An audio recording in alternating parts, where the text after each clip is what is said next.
Bienvenue à toi dans ce cours de terminale Sciences économiques chapitre 2. Quels sont les fondements du commerce international et de l'internationalisation de la production? Nous verrons premièrement qu'est-ce que le commerce international, puis les effets induits du commerce international, ainsi que le débat libre-échange ou protectionnisme. Voyons premièrement les modèles économiques du commerce international. Commençons avec le modèle des avantages absolus développé par Adam Smith. Il prend en compte deux nations et deux biens.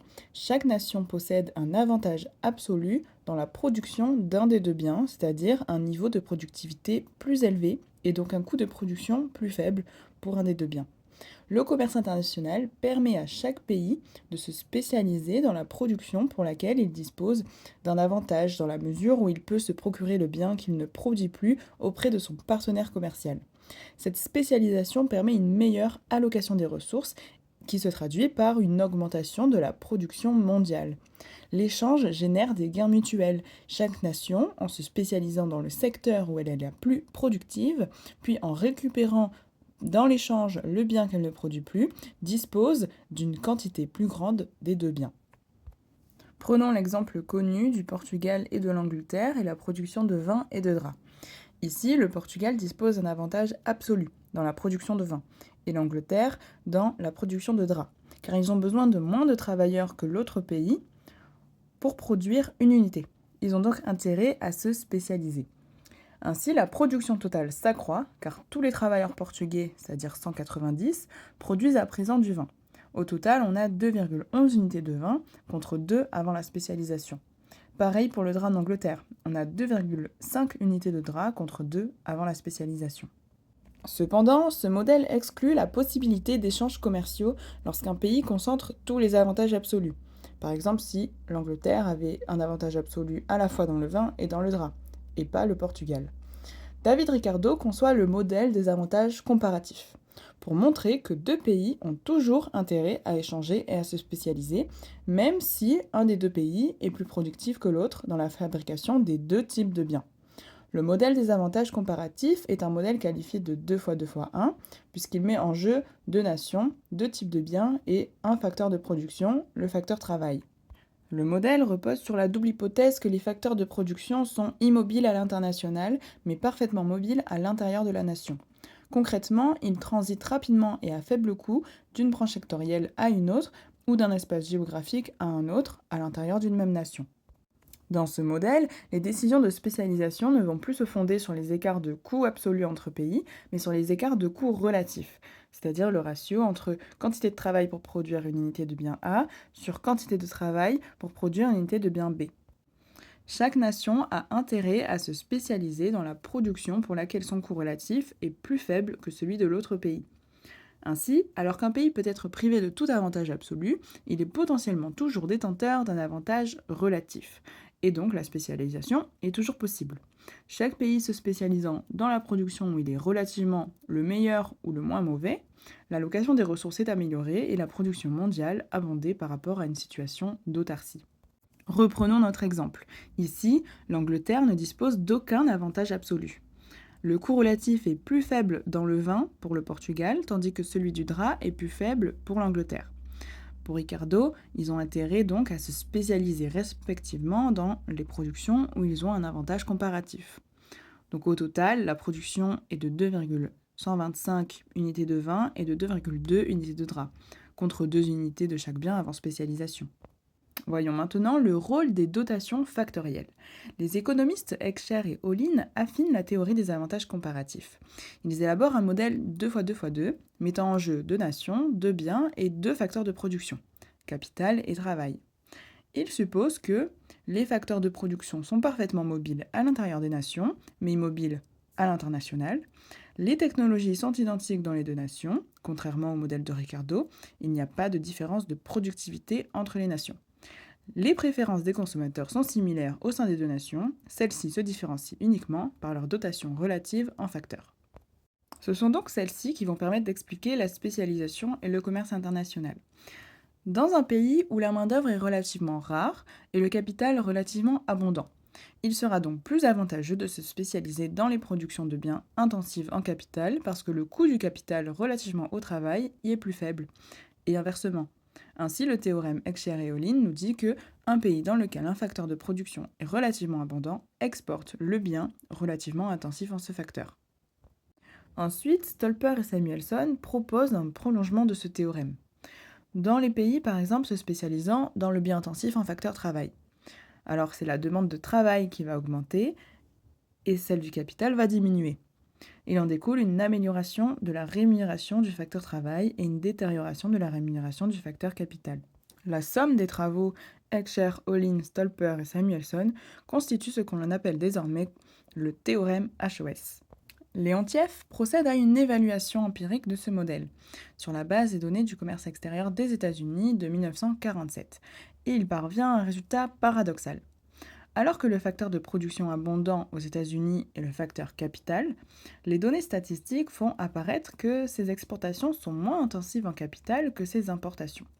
Ce constat constitue par conséquent une remise en cause du modèle HOS. Pour résoudre ce paradoxe, il faut rompre avec une hypothèse du modèle, en considérant que les différentes nations n'ont pas accès aux mêmes technologies et ne sont pas dotées du même niveau de capital humain.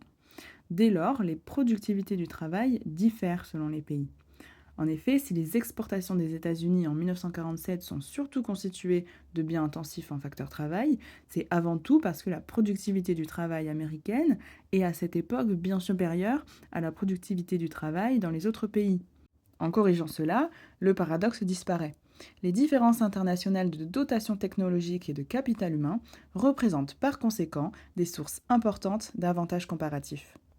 Je vous mets ici un schéma de synthèse des théories traditionnelles du commerce international. Voyons maintenant pourquoi il existe du commerce entre pays comparables.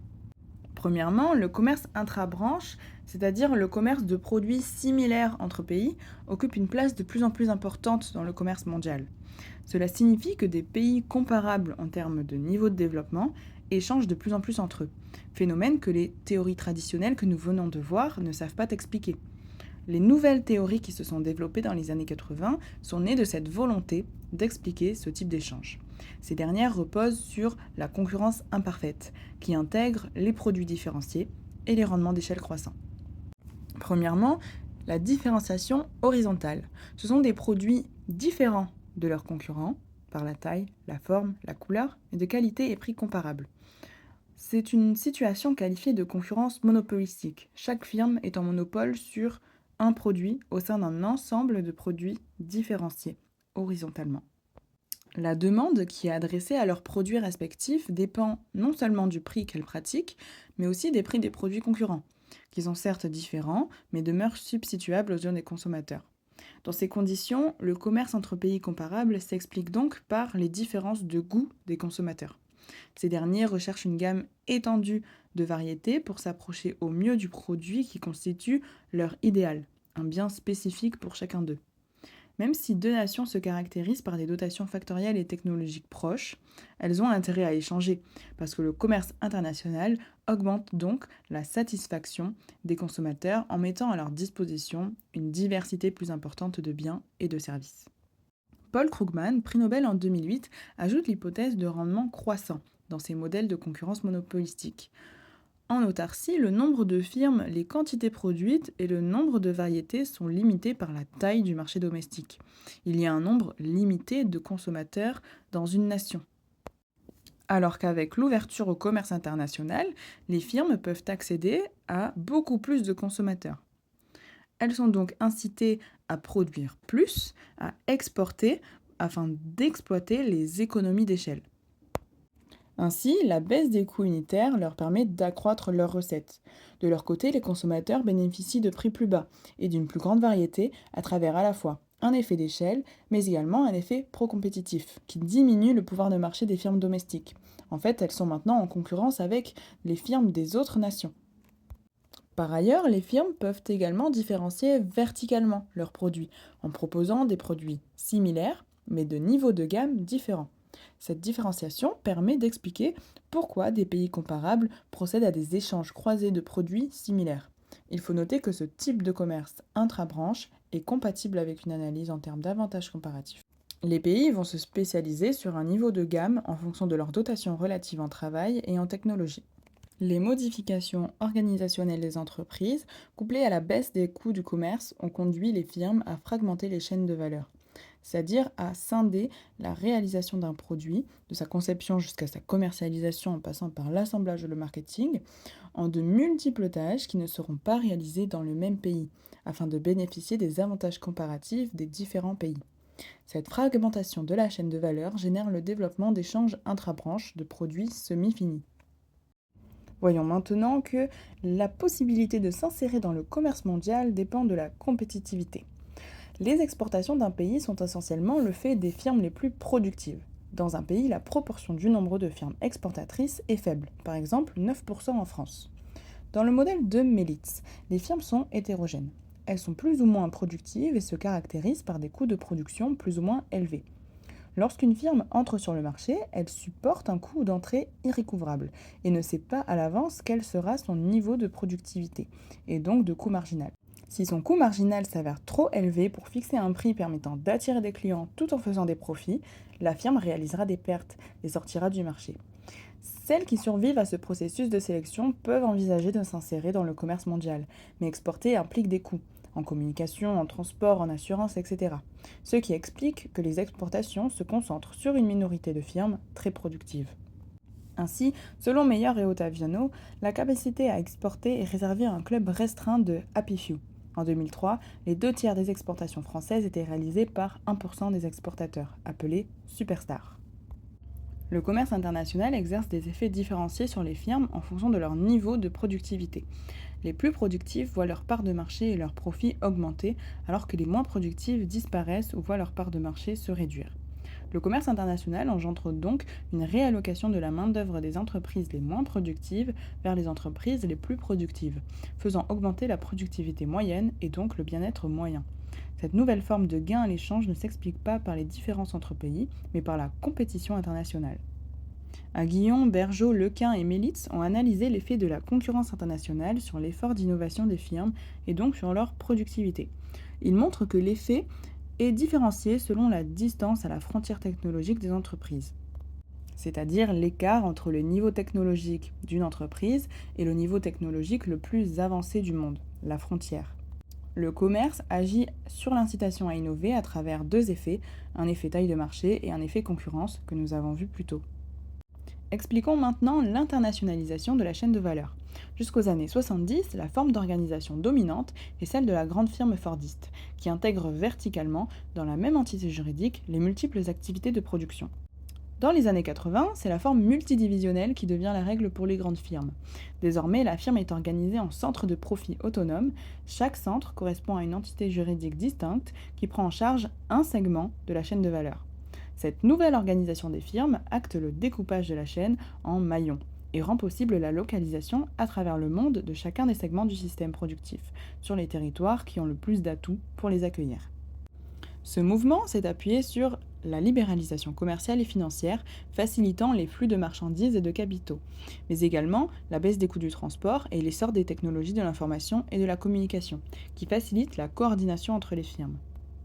La financiarisation de l'économie, c'est-à-dire le processus par lequel les activités financières prennent une place de plus en plus centrale, tend à imposer une conception de la firme comme portefeuille d'activités qu'il faut continuellement recomposer pour maximiser la valeur actionnariale. Les firmes ont alors tendance à se recentrer sur leur cœur de métier, c'est-à-dire les étapes du processus de production qui génèrent le plus de valeur ajoutée, et à céder les autres activités. C'est la firme réseau que Weinstein définit comme un réseau de production verticalement intégré constitué d'entreprises juridiquement indépendantes coordonnées par une firme leader. Les firmes réalisent donc des investissements directs à l'étranger. On a les IDE verticaux, qu'on vient de voir, qui consistent à localiser les différentes étapes de la production sur divers territoires. Dans ce cas, le produit provient d'un assemblage mondial qui résulte de la recherche des meilleurs coûts. Pour finaliser le produit, un vaste commerce intra-firme est nécessaire. Par exemple, on localise les activités de conception et de marketing dans les territoires fortement dotés en main-d'œuvre qualifiée et les activités d'assemblage dans des territoires dotés en main-d'œuvre peu qualifiée. Les IDE horizontaux, eux, consistent à disperser sur différents territoires des processus de production plus ou moins semblables pour se rapprocher des spécificités de la demande, réduire les coûts de transport et contourner les barrières tarifaires et non tarifaires. Le déploiement des firmes à l'international peut aussi passer par le recours à la sous-traitance, aux partenariats et aux alliances. Allez, on ne se décourage pas, on a fait plus de la moitié. Deuxième partie, comprendre les effets induits, positifs ou négatifs, par le commerce international. Premièrement, la baisse des prix. Les échanges internationaux génèrent des gains pour les acheteurs en faisant baisser les prix des biens et des services par différents canaux. Premièrement, les économies se spécialisent selon leur dotation factorielle et technologique dans les activités pour lesquelles elles possèdent un avantage comparatif. L'allocation des ressources est donc améliorée et rend possible une baisse des prix. Deuxièmement, les firmes réalisent des économies d'échelle en ne se limitant pas à un seul marché intérieur mais en s'adressant à la demande mondiale, ce qui diminue leurs coûts moyens et permet des prix plus bas. Troisièmement, la concentration des firmes de même secteur dans un espace géographique est génératrice d'externalités positives, qui renforcent la productivité de chacune d'elles. Ce sont les économies d'échelle externes ou économies d'agglomération. Elles ont trois origines selon Marshall. L'accès à des fournisseurs spécialisés, à une main-d'œuvre qualifiée, et au partage de connaissances et de gains de productivité. Et enfin, la pression concurrentielle, générée par le commerce international, réduit le pouvoir de marché des firmes domestiques, mais aussi et surtout est à l'origine d'importants gains de productivité. En effet, innover permet d'échapper à la concurrence et de ne pas faire partie des firmes moins productives risquant de disparaître. Un autre effet du commerce international, c'est l'évolution des inégalités. Les inégalités internationales sont en recul depuis les années 90 du fait de l'émergence de grandes nations comme l'Inde ou la Chine. En s'insérant dans les chaînes de valeur mondiales, ces pays fortement peuplés ont connu un rattrapage économique et de vastes classes moyennes sont apparues, faisant donc reculer les inégalités internationales.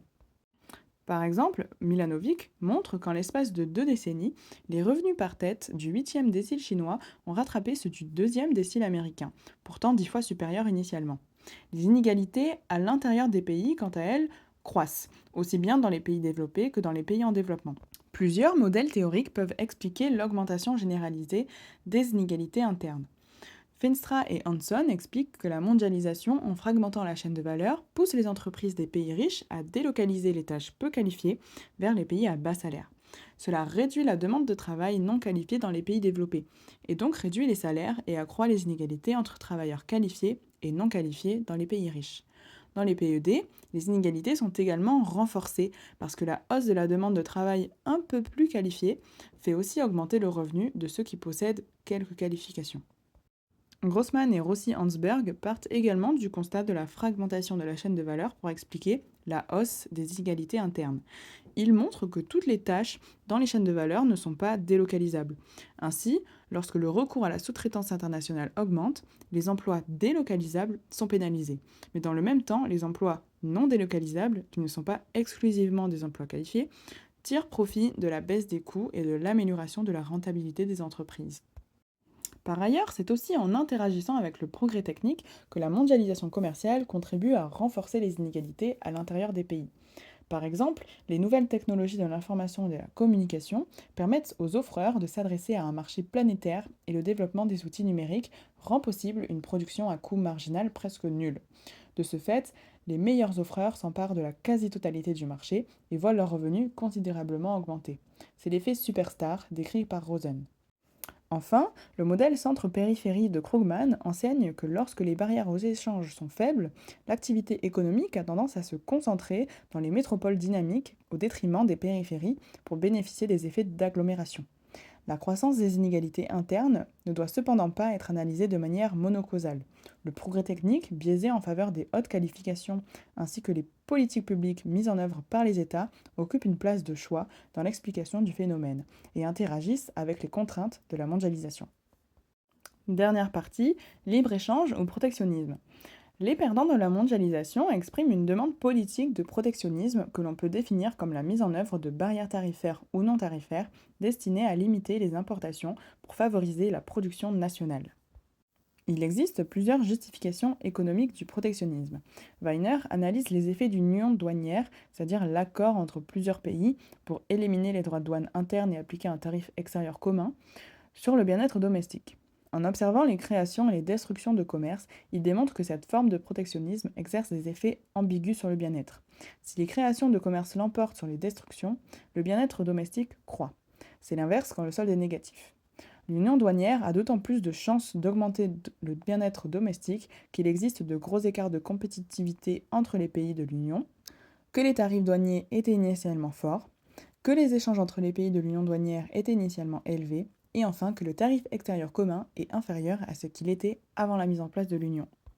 Deuxièmement, la mise en place de droits de douane dans un pays peut aussi améliorer les termes de l'échange. En effet, le tarif douanier fait augmenter le prix du produit taxé et baisser la demande domestique.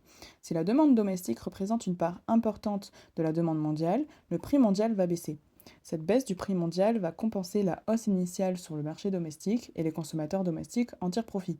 Il est donc possible de déterminer un droit de douane optimal.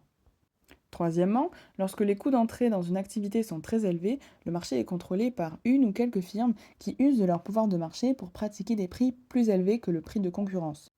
Dans ce cas, Brander et Spencer estiment que le protectionnisme est une politique pertinente. La politique commerciale est stratégique dans le sens où une aide publique à une firme nationale lui permet d'être compétitive, donc d'entrer sur le marché, ce qui restaure la concurrence. Les prix baissent, la diversité des produits est renforcée, tout comme l'incitation à innover. Le protectionnisme génère donc dans ce cas des gains à l'échange. Enfin, le protectionnisme peut également se concevoir comme une réponse à certaines défaillances de marché. Dans les activités à rendement croissant, les industries dans l'enfance ont des coûts unitaires de production trop élevés pour affronter la concurrence internationale. Il est donc nécessaire, selon Friedrich List, de protéger les industries naissantes de la concurrence étrangère pour qu'elles puissent se développer en réalisant des économies d'échelle et les gains d'expérience nécessaires. Ce protectionnisme éducateur doit être temporaire. Dès que l'industrie est suffisamment compétitive pour faire face à la concurrence mondiale, il doit être levé. Stiglitz, prix Nobel en 2001, et Greenwald justifient cet argument en prônant une protection des économies naissantes. Pour ces deux auteurs, le protectionnisme permet le développement d'une industrie urbaine qui améliore les capacités d'apprentissage de toute l'économie. Elle est également à l'origine de gains de productivité endogènes se déversant sur l'ensemble des autres entreprises et secteurs. Les auteurs estiment que les gains dynamiques du protectionnisme l'emportent sur son inefficacité statique. Ils légitiment par conséquent le recours à des instruments protectionnistes tels que les droits de douane, les quotas, les subventions ou les manipulations de taux de change. Les différentes justifications du protectionnisme soulèvent toutefois de nombreuses critiques. Premièrement, le recours aux différents instruments du protectionnisme est toujours coûteux pour le consommateur qui voit son surplus diminuer. Deuxièmement, avec l'internationalisation des chaînes de valeur, le protectionnisme est de moins en moins pertinent, parce que les productions nationales reposent sur une multitude de biens intermédiaires importés. La mise en œuvre de mesures tarifaires se traduit alors par une augmentation des coûts de production et une moindre compétitivité des firmes domestiques. Troisièmement, les politiques commerciales protectionnistes représentent le risque important d'engendrer des représailles de la part des partenaires commerciaux et de faire sombrer l'économie mondiale dans une guerre commerciale néfaste pour le bien-être de tous. Bellora et Fontanier estiment ainsi, par exemple, que les mesures protectionnistes vis-à-vis de la Chine décidées par Trump, couplées aux rétorsions chinoises, représentent une perte de valeur ajoutée de 62 milliards de dollars pour les États-Unis et de 91 milliards de dollars pour la Chine. Enfin, la mise en œuvre d'un protectionnisme éducateur ou de politique commerciale stratégique bute sur les défaillances des pouvoirs publics. En effet, l'État n'est ni omniscient ni forcément bienveillant. Les pouvoirs publics n'ont pas toujours les bonnes informations pour sélectionner les entreprises ou les secteurs à l'origine de fortes externalités positives. Par ailleurs, si les institutions politiques ne sont pas suffisamment inclusives, les groupes proches du pouvoir risquent de faire du lobbying pour obtenir des protections indues qui leur permettent de capturer des rentes sans que l'efficacité économique du système productif ne soit renforcée. Vous savez tout, bonne chance pour vos examens et n'oubliez pas de vous abonner.